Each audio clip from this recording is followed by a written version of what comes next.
Hello and welcome to Startup Central. I'm Nayantara Rai. This is the only show of its kind on Indian television dedicated, of course, to startups, innovation, technology, disruption, entrepreneurship. Basically, if it falls under the gambit of the new economy, it's going to be here on your favorite channel every weekday at sharp 6 p.m. Ladies and gentlemen, we have a new unicorn. 2021 has now minted the 30th unicorn of the year and the second crypto unicorn in India. It is CoinSwitch Kuber. Joining me now is the co-founder Ashish Singhal. Ashish, a big congratulations to you and your team. You raised $260 million at a $1.9 billion valuation.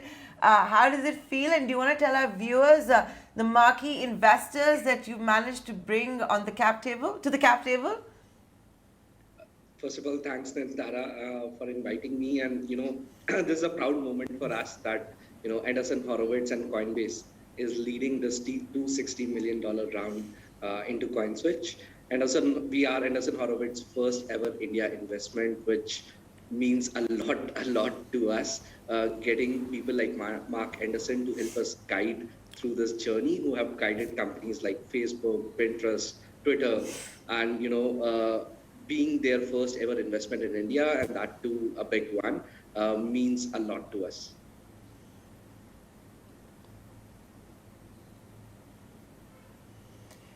You managed to convince them to come to India for the first time.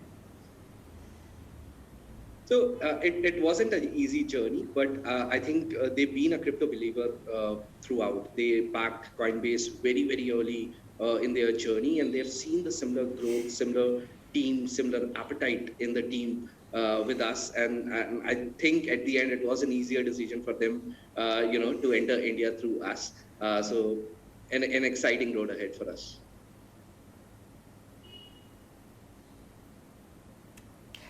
I've got to ask you this one question, which is that, look at Coinbase or you look at Andreessen Horowitz coming to India. They're doing it when there is no clarity which way India is going to go on crypto. So this is a really big bet they're taking. How is one supposed to read into this? I think these are seasoned investors, and they have seen the similar story play out in multiple countries, right?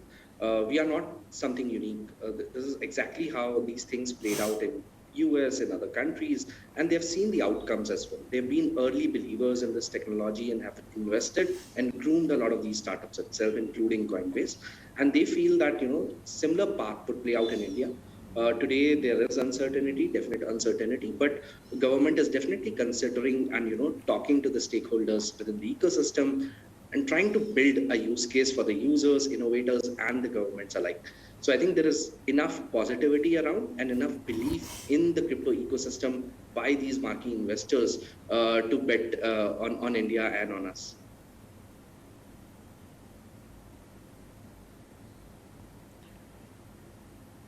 It's still a gamble, though. I think venture capital is a gamble in itself, but I think it's a calculated gamble because they've seen the similar stories played out. They know what is in store, what kind of innovations can India bring to the table. In 1 year, India has become the number 2 country in the world to adopt crypto. So the number speaks for themselves, and they want to be the one who contribute or who build this crypto ecosystem in India and play a big part, a big role in that ecosystem. So I think it is definitely a gamble, but it is also a calculated gamble in the way the future, the world is moving towards.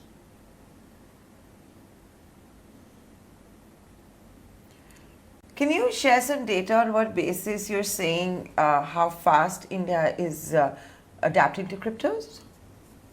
I think you can just look at CoinSwitch Kuber itself, right? In just 16 months, we have grown to over 11 million users. Today, the crypto base in India have grown to over 16 to 18 million users, investing over $4 billion into the crypto economy. Right. So the number speaks for itself, and it's not just the tier A, the metro cities which are investing in India. The tier 2, tier 3 population, today over 6 million of our users comes from smaller towns, smaller cities, which are investing into the crypto economy, and not just through exchanges, but there are various crypto products now emerging in India, which are at a very early stage, but shows a great promise for the future. So people are not afraid of crypto anymore. People are building on crypto, building on blockchain, adopting crypto, and we can see these through the numbers itself.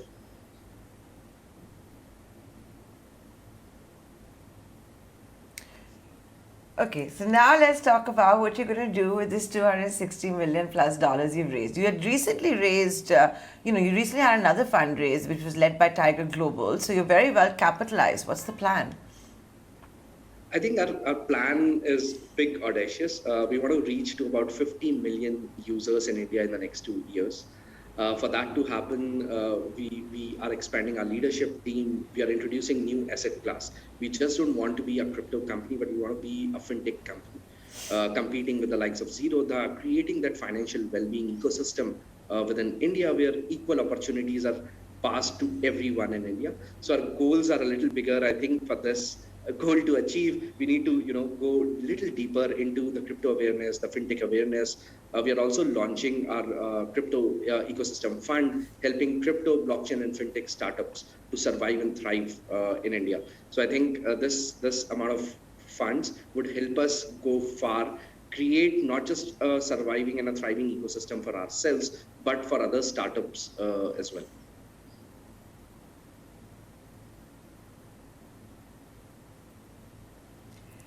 You haven't mentioned NFTs.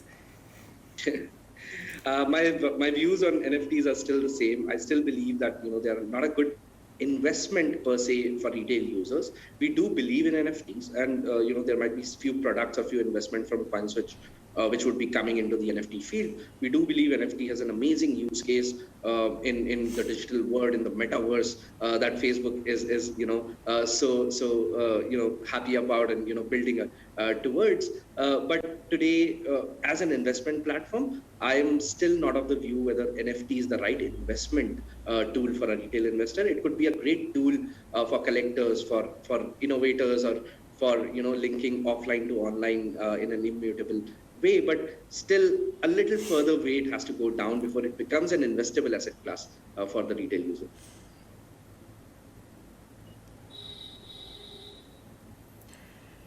Do you plan to stay as purely a crypto investment platform? No. So crypto, we believe, is a great tool and a great asset class, which is just building up, creating the new internet.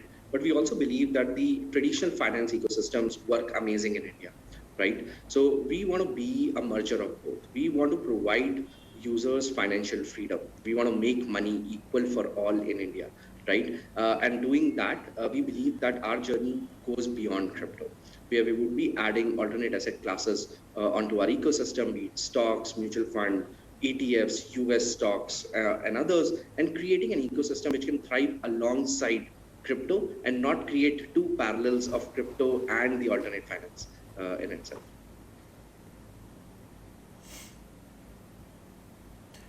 So you want to have convergence. Have you applied to the market regulator for permissions? We are very soon doing that. We have made some good moves in this area, which you would hear about in the next few weeks as well. This was our little bigger announcement, and probably smaller announcement are coming along the way, which would make our path very clear to India on what we plan to achieve in the next couple of years. Give us a sneak peek. So we have made some amazing hires in this field to lead the alternate finance. We are also, looking into some of our license agreements to happen in the next few weeks, and we'll give you out the details, as we go along. We'll definitely, keep everyone posted on how our journey would go from here.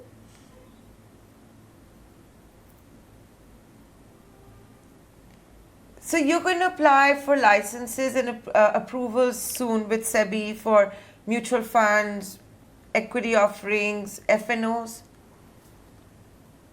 Absolutely, right. So this is the direction. First, we want to talk to regulators, understand how comfortable they feel being a crypto startup, how comfortable they feel that that we can offer these regulated asset class along with crypto.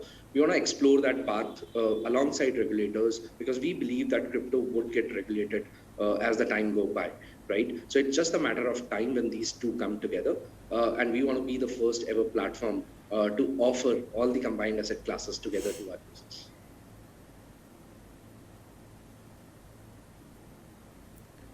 Okay. So now we know a little bit about your future plans as well. Ashish, you've got to tell us, for any crypto enthusiast also, to get Coinbase to invest in you, to get, Andreessen Horowitz to invest in you. How did it happen?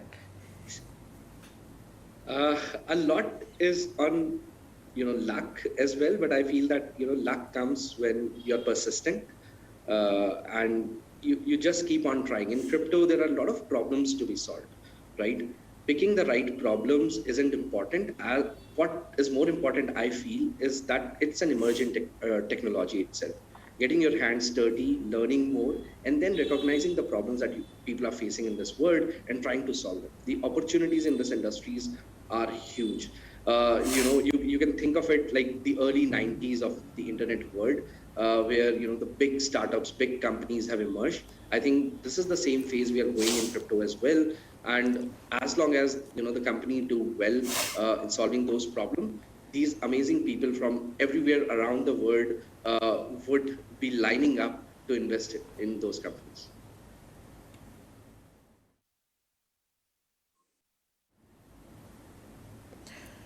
So you got A1, 6Z, Rivet Capital, Tiger Global, Coinbase. There must be a global play too with CoinSwitch Kuber.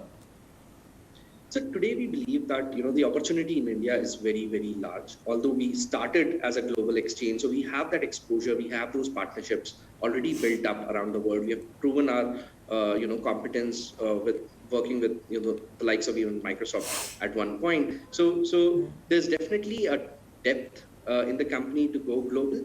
But today we feel that the amount of problems that lies in India and the path that is ahead would require all of our focus to be on India, right? And as long as we are continually be able to build in India, innovate in India, we would definitely want to create our impact first in India before thinking to go outside.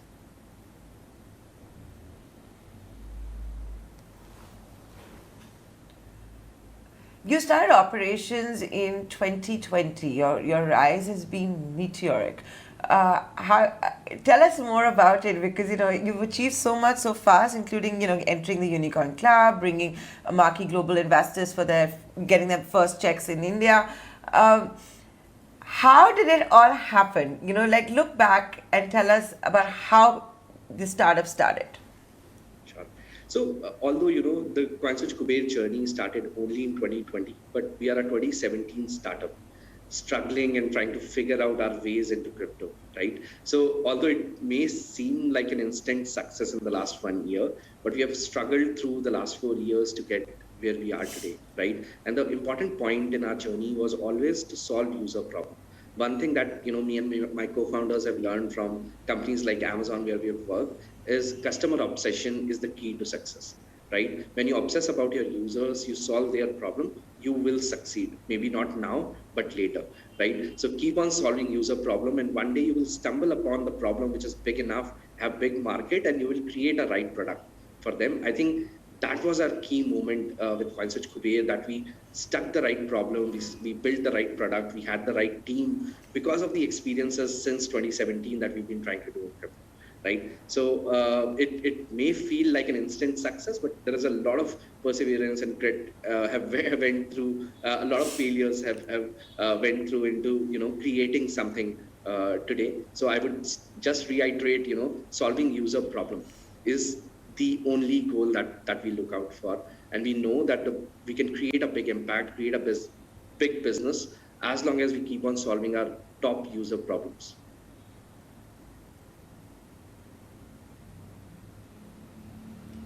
Did you almost have death-like instances? I always ask the new founders this question because, for a viewer, for a new founder, for a startup which is bootstrapped, it must be looking so it must be so overwhelming, right? And thinking that everything is picture perfect, but it never is in the initial days. Yes, yes. No, absolutely. We started, officially in December 2017. Within a month, the market crashed. We didn't know what to do with it. Our volumes were staggering. In April, RBI ban came along. We thought, now the death is almost apparent, right? It's down there, but we just kept our focus. We just kept our focus on the next user problem and kept on solving them. We didn't look out for a flip of a switch, which would make us just $1 billion company in an instant. But we started looking out for 1% growth every single day, right? We removed all the biases. We removed all the looking up to $1 billion startup and getting enamored by them, but also trying to figure out what are the right problems to solve for the users, regardless of the fame, regardless of the valuations and things like that. How do we create that impact in our users' journey? And I think through that, there were many moments where we could have died if the right people didn't help us all along. We didn't got the right opportunities. But I think one thing that kept us going was that we could feel for our users. The problems that we were solving were our problems as well. So we were solving our own problems and creating a company out of that, which is always exciting, always innovative, and always keeps you going, no matter how many hardships you face along the way.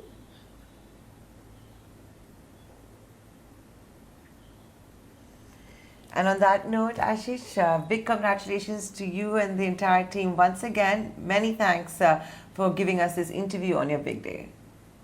Thanks a lot for inviting me.